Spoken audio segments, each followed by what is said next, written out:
The big family. When the new decade of the 90s came into our lives, Usua, our daughter, who occupies the second place in the order of our children, made her appearance. She arrived on March 14th at 12 noon, almost with spring. Of all my children, she was the easiest, quotation marks, to bring into this world. She was quite fast, as if in a hurry. It came out of me like a slippery little fish, which the midwife had almost no time to pick up. Unlike Aitor, her brother, she let us know clearly through the ultrasound that she was a girl, and honestly, that made Carlos very happy, me, of course, and our families. When Usua was born, Aitor was 3.5 years old, and I don't know if by chance or because God wanted it that way, our 3 children have that age difference between them. Our first 3 months with her were somewhat exasperating because there was no way to calm her down from her almost constant crying. Almost everything we tried was useless in appeasing her. But curiously, and let everyone express their opinion, the day we baptized her in the Basilica of El Pilar in Zaragoza when she was 3 months old, her crying and uneasiness disappeared at the moment of receiving the holy water on her little head. We were all surprised.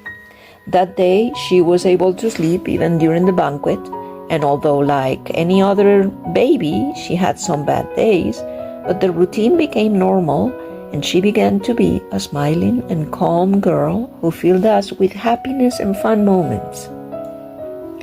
We continued to live in our flat in Utebo until 1991, when we moved to a rented flat in the Actur neighborhood of Zaragoza, as Carlos left the Hotel Romareda, and at some point we could not pay the mortgage on our beloved house and had to sell it.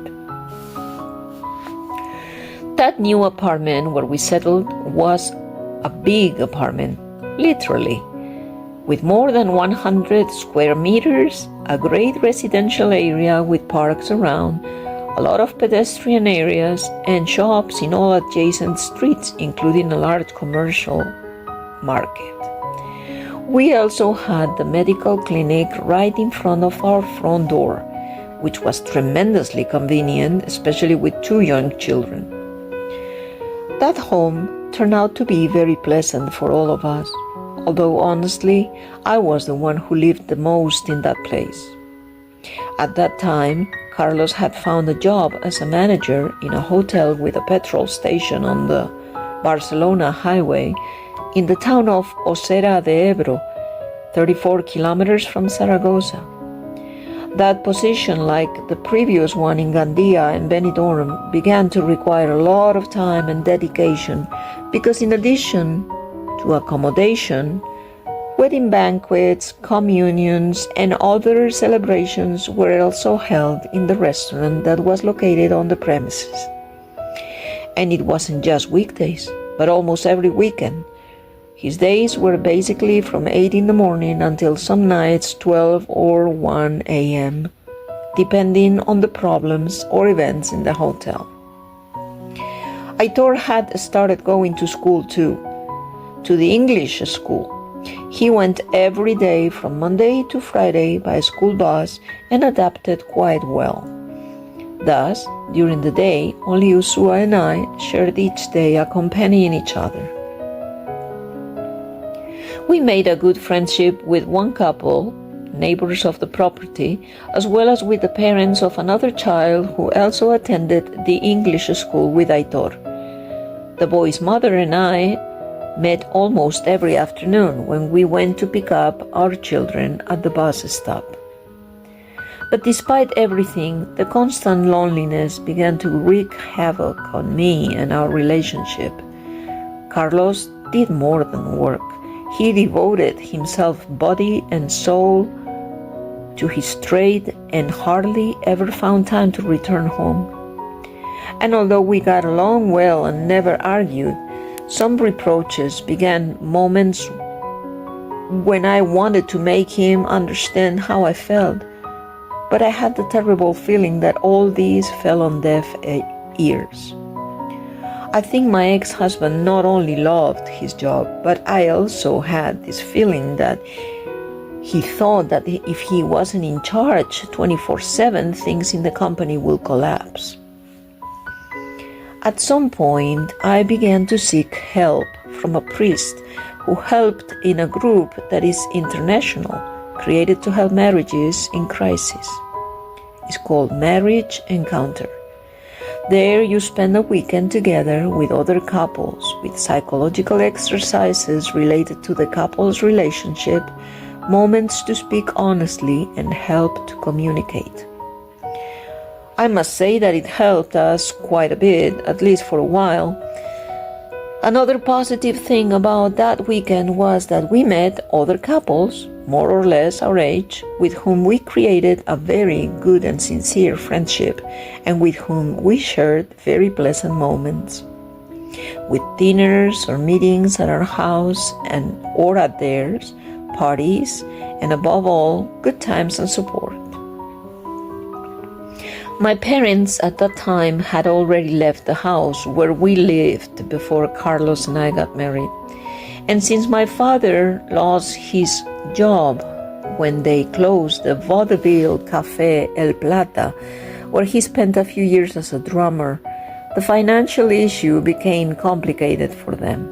So as always, my mother saved the situation by accepting a small apartment in a house close to the other, in exchange for developing her work as a keeper of the building that included collecting the garbage from 7 floors of neighbors, attending to the coal heating, scrubbing and cleaning the stairs, the common entryway, and the elevator.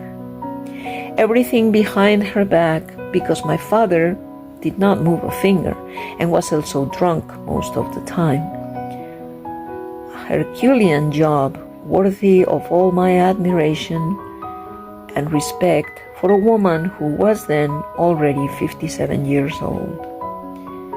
And her reward at home every night was a husband who didn't value her or the work she carried on her tired back, that mistreated her both physically and morally, especially when his mind was totally clouded and corrupted by alcohol, which was daily and without a truce.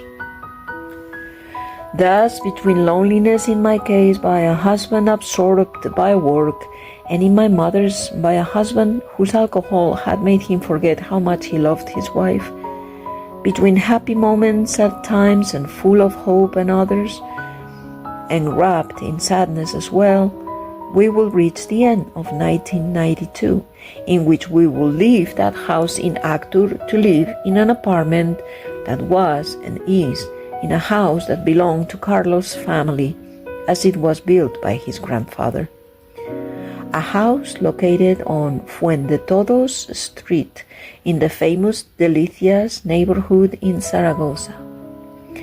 That apartment was much smaller than the one we were living renovated, but for which we did not have to pay rent, which at that time was a relief for everyone because things at work became really difficult.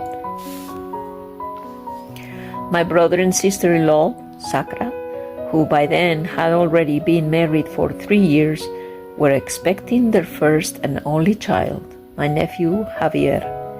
And we, without looking for it, received a new blessing in December of that year, 1992, because our girl, Patricia, was on her way, a Christmas commission that we will enjoy in September 1993.